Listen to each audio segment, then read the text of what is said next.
In the Hardeep Singh Nijjar's killing saga, in the latest, the former NSA in Canada has come out and spoken out about his initial intelligence. He said, and I quote, that the initial intelligence and police probe suggested the killing was a retaliation for the murder of Retaliation Singh Malik the previous year. Of the year before, Hardeep Singh Nijjar was murdered. And Retaliation Singh Malik, he was also accused of being involved in the 1985 Air India Kanishka bombing. Now, this is the latest that we're tracking as far as Nijjar's killing is concerned. Canada's former National Security Advisor, Jodie Thomas, has testified that the initial intelligence and the police probe suggested that the killing was nothing but a retaliation for the murder of Retaliation Singh Malik, who was accused of being involved in the 1985 Air India Kanishka bombing case. Let's first listen in to that statement coming in. Mr. Malik had occurred almost exactly a year before. The immediate intelligence and police response or hypothesis was that it was a retaliation, but the community was raising concern. Very good intelligence and policing work through very good intelligence and policing work, we learned that there was a high probability that, in fact, this was an extrajudicial killing. In that same Gurdwara, Mr. Malik had occurred almost exactly a year before. Well, we have our senior executive editor, Abhishek Kapoor, also joining us live from the newsroom. Abhishek, the former NSA has suggested that this could be an extrajudicial killing. And she has also said that this is in retaliation to what happened with Retaliation Singh the very previous year. Well, Deepak, you see, Jodie Thomas was the NSA of Canada in 2022 and 23 when these murders had happened. She's not the NSA now. And she seems to be suggesting that the Nijjar killing was a retaliation or reprisal of the Retaliation Singh Malik killing. But then she immediately retracts and says that there was a lot of concern in the Sikh community that this might not be the case. And then some very good intelligence and policing work happened. We don't know whether this was very good intelligence and policing work or very good doctoring work. But what it shows is that even the Canadians know that there are a lot of things that happen which perhaps are uncomfortable insofar as their own investigation work is concerned. Because a national security advisor level officer is not going to be saying something only to retract immediately. Remember, Retaliation Singh Malik was an accused and subsequently acquitted in the 1985 Kanishka bombings. And most importantly, he had turned a dove, a peace dove, so to say, and he was someone who was talking about building bridges. He was praising Prime Minister Modi. He was praising the steps being taken by the government of India to accommodate Sikhs, the radical elements, to soften them, to generally mainstream the Sikh community in the country, engage with the diaspora, everything. And he was being attacked by Hardeep Singh Nijjar. Shawan joins us in this broadcast for more. Remember, we are bringing this very exclusive element. And most importantly, Shawan, this should be damning insofar as this narrative building that's happening from the Canadian side that, this is something done by India and that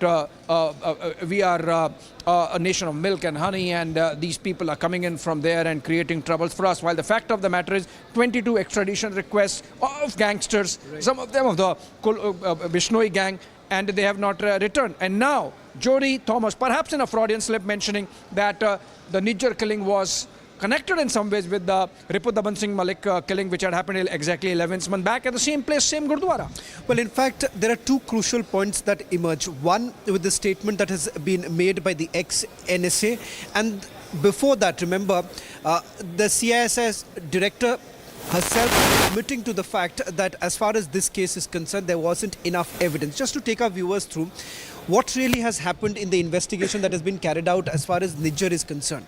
Whether at all there have been any arrests that have been made. Simply if you go by some reports that have been published by the Canadian media, there is an admission to the fact that not a single arrest has been made. If no arrest has actually been made in the Nijjar case, how exactly have they basically come to a conclusion that this was a handiwork of the Indian agents? You can only come to some sort of a conclusion based on certain arrests that you have made. If at all you are claiming that there were certain intelligence inputs to which there is already a response that has already come in, that frankly speaking their intelligence input was not with regards to Nijjar, it was rather to do with Ripudaman Malik. There too also remember there is a lacuna in the entire investigation that has been carried out so far, because not a single arrest that has been made so far. Now if you are linking the Indian agents, you are making an admission to the fact that you've not been able to have credible evidence against the Indian agents also. Yeah. Where did the information really come from? Who really carried out the attack? And the fact that whether at all any ground evidence basically points towards the work of Indian agents, that they have not been able to furnish. So much so, you've already had Trudeau making that admission that this was on the basis of initial inputs that they had received without credible evidence on the ground. Also, Shawan, in fact, what Trudeau seems to be suggesting is that we know that you did it. Now give us evidence. If you don't give us evidence, we will charge you with the crime. Effectively, going around in circles. It's been a year and no evidence whatsoever. But even if they have made some arrests in Nijjar case, I believe they have, a couple of them. The fact of the matter is, if they are gangsters, why is the Canadian establishment not able to simply connect the dots and share, if they are our allies, friends, partner democracies, share that evidence with us and say that, okay, fine, these are the gangsters, maybe these are connected, and maybe these were, like the United States is doing, very subtly so, having a dialogue, and India is cooperating. The difference is that perhaps the Canadians know that in their case, it's actually gang war, it's actually the rivalry between the extreme and the far extreme elements within the Khalistani community in Canada. And the fact that Nijjar was the agent provocateur and in many ways, with his attacks on Ripudaman Singh Malik, contributed to the murder. And then maybe there was a reprisal. Maybe gangsters were used. What's the harm if Canada shares those names? They are not doing that. Well, in fact, just to elaborate on what the Canadian media has had to say with regards to the arrests or the lack of action as far as Nijjar's case is concerned. There to remember, the local arrests that have essentially been made, they are part of the gang, is exactly what you are basically referring to. When I'm saying the arrests that have been made, if you contrast that in the case of the United States of America, they are saying that there is credible evidence with regards to the involvement of Indian agents. They have produced them before the court, statements have been recorded. If you juxtapose the same thing as far as Canada is concerned, that is not available, and that is exactly what India has been saying, that right now this is an attempt that has largely been made to look at the vote bank. If you look at the Canadian politics also right now, the opposition has also now taken on the Trudeau government. Just a short while back, a statement that was made by one of the opposition leaders with regards to Nijjar and Nijjar's background. Who exactly is Hardeep Singh Nijjar? He is a man who's run away from India, and the fact that there are charges that have been leveled against him, and the very fact that he's also carried out activities which basically falls under the Gangster Act. Yeah. And despite that, you've not seen any sort of action that has been taken by the Canadians, and that is exactly what is being highlighted within Canada even today. That are you basically giving an open, free ground to those very extremists, and there is a fight that has emerged now between those very factions. And Shawan, since we are having this conversation and we continue, Judy Thomas has given her testimony before the same inquiry committee before which Trudeau spoke 2 days back. Is it not so visible to the people of Canada also that there is a lot of obfuscation, that there is a lot of beating around the bush, that there is a lot of narrative building? Because remember, the inquiry committee was actually set up in the month of September last to look into in the month of September last, in fact, 2023, to look into interference coming in from the Chinese and specifically helping Trudeau's Liberal Party. And for him, in an hour of testimony, to be speaking for almost 12 or 14 minutes on India. And the interim report of the committee itself in the month of May, just writing a couple of paras on India and focusing 194 pages essentially on China and the mechanisms that the Canadian establishment has. I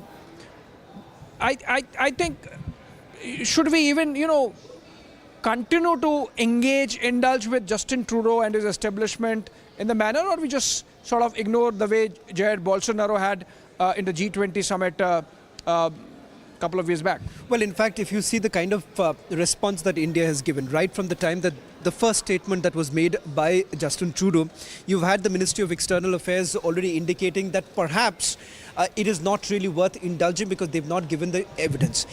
Lately, also remember, India's had a pointed rebuttal to what Justin Trudeau had to say, that right now this is more to do with vote bank politics. Absolutely. No credible evidence has been shared, despite India raising this time and again, that if there are charges, why don't you share that? So that's where India basically stands at this point in time. Okay. With regards to the interference aspect, remember in that very committee, the charge is more to do with China. The very fact that there are forced voting that was done for the Liberal Party, that is exactly what they're basically referring to in that very committee. And that committee today also talks about the alleged Pakistani role. The very fact that they were talking about one Khalistani extremist who was killed in Canada. Remember, that very person happens to be the most wanted here in India. It's clear the Canadian establishment has a lot of explaining to do. Let's listen once again to Jodie Thomas in that Foreign Interference Committee testimony. Same Gurdwara, Mr. Malik, had occurred almost exactly a year before. The immediate intelligence and police response hypothesis was that it was a retaliation, but the community was raising concern. Very good intelligence and policing work through very good intelligence and policing work, we learned that there was a high probability that, in fact, this was an extrajudicial killing.